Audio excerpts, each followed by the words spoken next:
Back before toys were games, toys were toys, and then those toys were games. Action Man Operation Extreme was one of them. Let's take a look.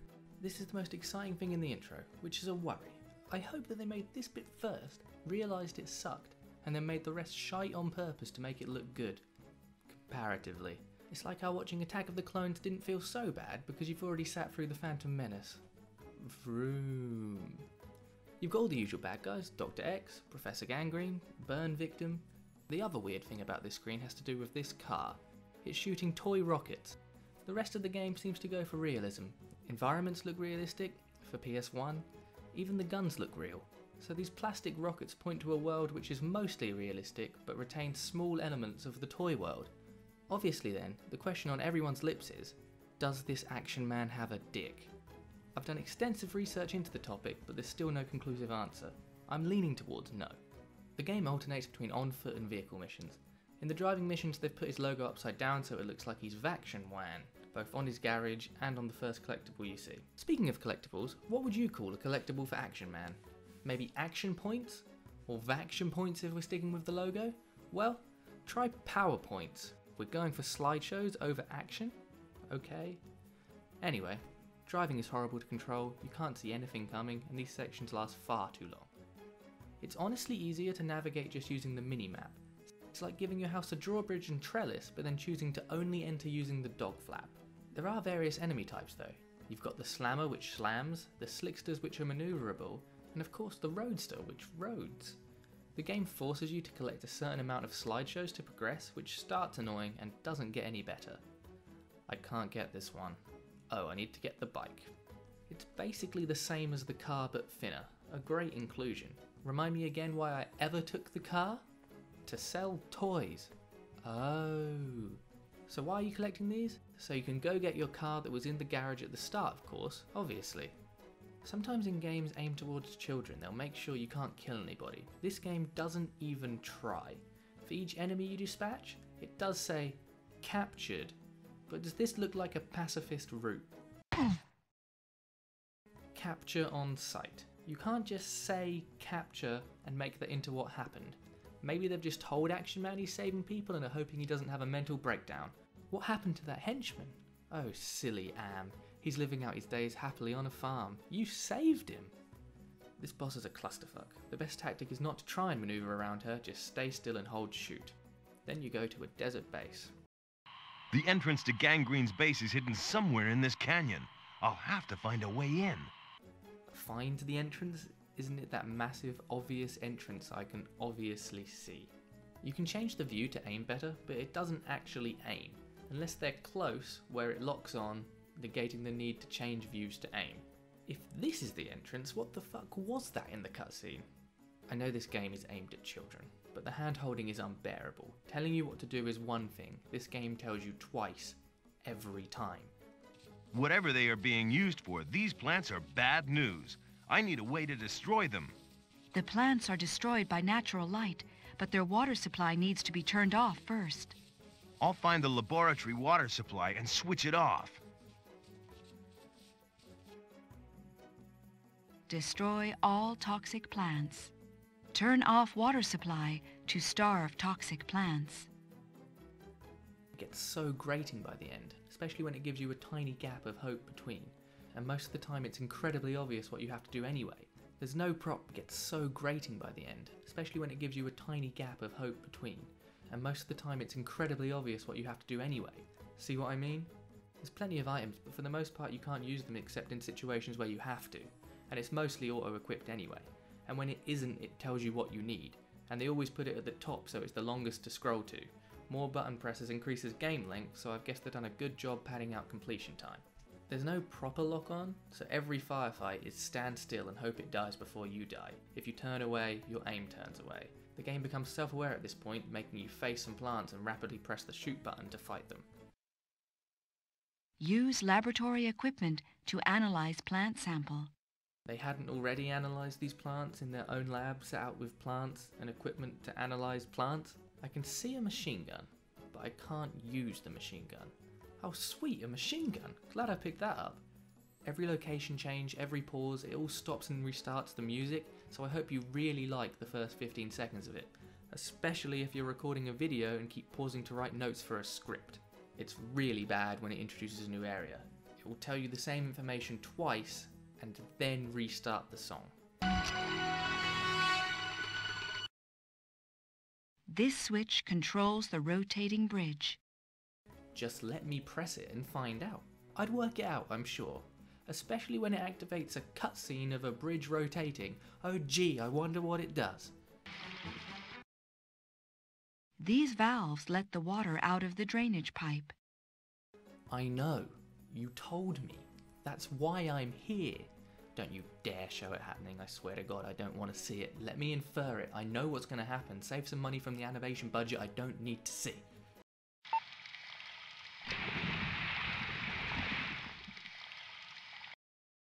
I'm not even sure I did see. How many valves are there? Because that moved like 1 centimeter. That's like if a fly steals a sip of your Coke when you're not looking. You just never know. Second, still barely anything. Third, everything.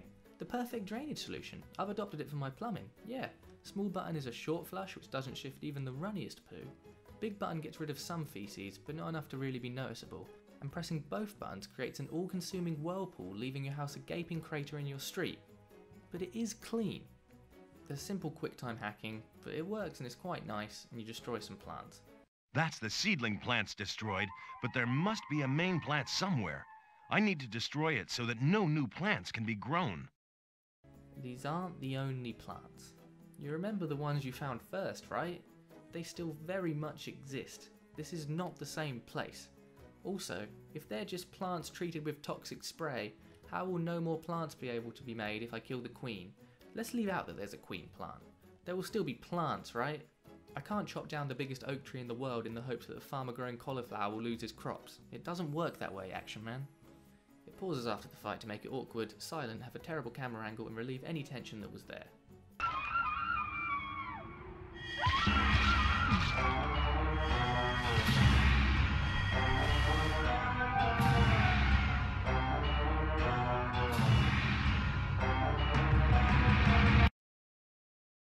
Destroy all toxic plants. Neutralize queen plant. Destroy its various flower heads, and then open the canopy.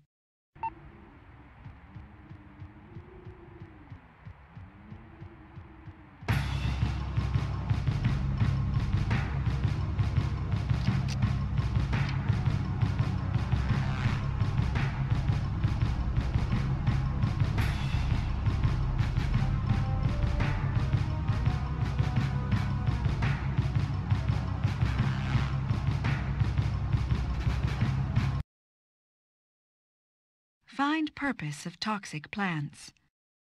Oh, so we don't know?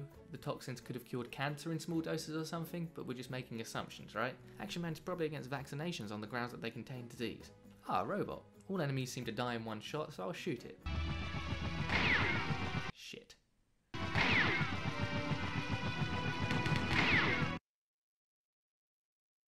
Mysterious robot. Unknown robot type. Could be dangerous. Great. Thanks for that. Perfect timing. This is actually a decent little boss. There's dodgeable attacks, you use what you've learned, there's a bit of tension in the health time limit. It's nice. Ah! My spider tank is defeated, but you will not escape from here.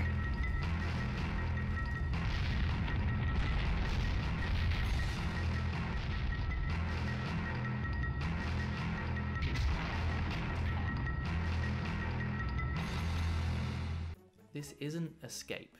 You haven't escaped, you have to know that, right? You're in the same building. Going from the bedroom to the hall isn't the same as going out for a run. Now there's a helicopter. It's just like the land vehicles, except now it's also difficult to know what you can and can't crash into. The boss here is the speedster. You have to chase him and shine a torch in his face. It's ridiculously hard and goes to show why, weirdly, most battles are not fought exclusively with light. He drives erratically and sometimes even goes off the screen and you have to wait for him to return. Patience and the world's worst light show does not make for an interesting boss, and I was very glad when it was over. Having gained new intel from the speedster, you sneak into a new base. This one is dangerous. You have no time to dodge that. You have You have to photograph this laboratory. Yeah, you better record this. I guess he already had photos of the previous one for his collection because he didn't seem worried about it then. This is what being captured actually looks like.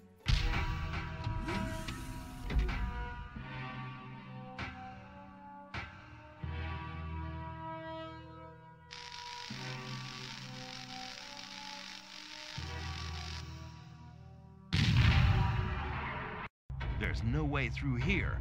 I'll have to find another way in. There's no way through? What about that way that we're all looking at? All these conveyors, want to try them? Oh, so we do use the conveyors, just in a box, then get out on the other side. Why use the box? Now I know what you're thinking. You're thinking, Matt, surely he's in the box to be stealthy. They might see him if he just enters himself. Okay, yeah, that makes sense. Let's take a look at how he leaves the box.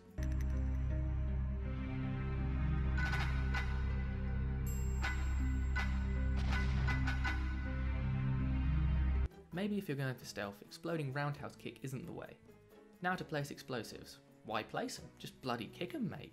It is nice that even though they're in forced sniping sections, you can actually use the sniper rifle and longbow whenever you want. It's often very useful, admittedly mainly because shooting wildly and running straight at a group of enemies is not a very good strategy, though it still is the second best strategy after sniper. This section is so hard comparative to everything else. Enemies are everywhere and often behind things, so you can't even snipe them. When you die, you can skip the continue cutscene, but you have to watch the box cutscene, skip dialogue, skip brief, awkwardly navigate menus to set C4, and awkwardly kill all the enemies again. It's not ideal. I finally did it. Captured him good. The next section is exactly the same, but easier. You slightly mar things, leaving them completely unusable, and the absolute chaos of these small, ineffective explosions causes the mountain to begin collapsing. We're in a mountain? Sure. You get out alive, but you're found by Dr. X. You should have gone in a box.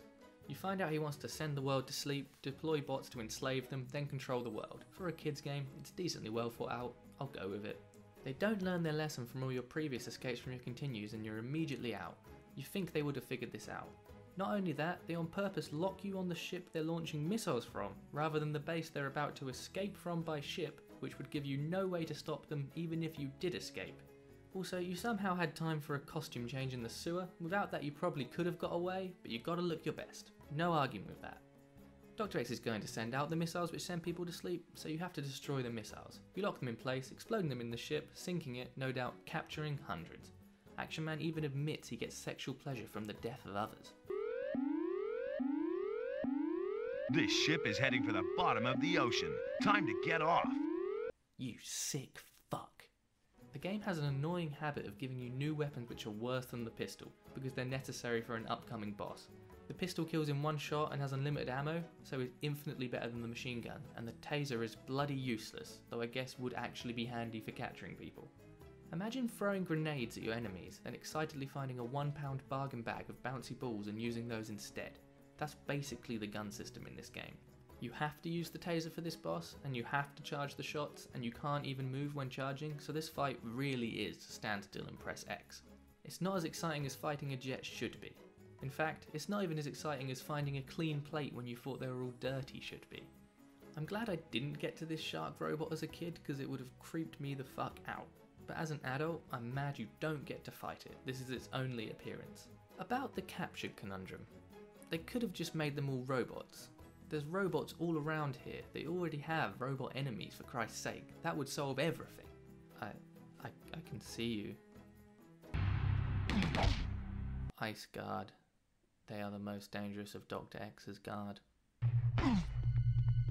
Now you have to fight waves of insect robots sent by Professor Gangrene. Between waves it cuts to him having a migraine silently, so that's nice. You have to wait for the insects to swoop down before you can attack them. Apparently Action Man can't aim up slightly. There are so many waves, but eventually you get through it. Professor Gangrene runs away, but he really didn't have to. He's on a raised ledge, so Action Man can't possibly aim up to capture him. There's this electric floor with fairly strict timing. You have to press a series of buttons and the floor changes with each button press. It's actually a nice fair little challenge. This is the final section before the end boss, and it feels wrong. There's unavoidable damage for no reason.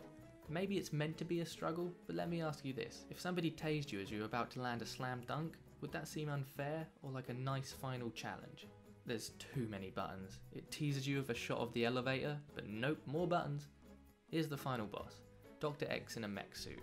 I was joking before, but now I actually can't aim high enough, so the fight is just a slog waiting for him to expose his weak point, and every time he does this, he then regens some health, so it takes a while. Then it's over. Honestly, this game isn't half bad. I mean, nowadays it's all bad, but for the time, they did a decent job. It has a lot of annoying tendencies, but there's lots of gadgets and vehicles that, along with the story, make it seem like a nice little spy thing. I think this would be exciting to kids. I know it excited me, even though I was terrible at it. Maybe it fits its purpose. As is the custom in games journalism, I will leave you with a biblical story-based analogy. Noah had ran out of time to count the animals before the ark set sail. In fact, he'd only got from A to B. Still, he wanted to make sure that he had 2 of each animal, if only for peace of mind. Not knowing all that many animals, he decided to start C with chickens. He searched and searched, but couldn't find anything. He thought he saw one run past, but it turned out to be a cat. Fuck, he thought. Cat comes before chicken. But he then decided to file them under feline. After about 4 minutes of searching, he was very bored and about ready to give up when he saw a chicken emerge from a crowd of reptiles. Relieved, he ran over to the bird. This relief did not last long, with a wave of panic falling over him as he realised he needed 2 chickens to allow them to carry on. Even his abstinence-only education had taught him that much. He searched some more but found nothing. That night he couldn't sleep. The male chicken was probably on board. It was a big boat after all, but he couldn't be sure. That's what Action Man Operation X is. It's the constant nagging question. Does he have a cock?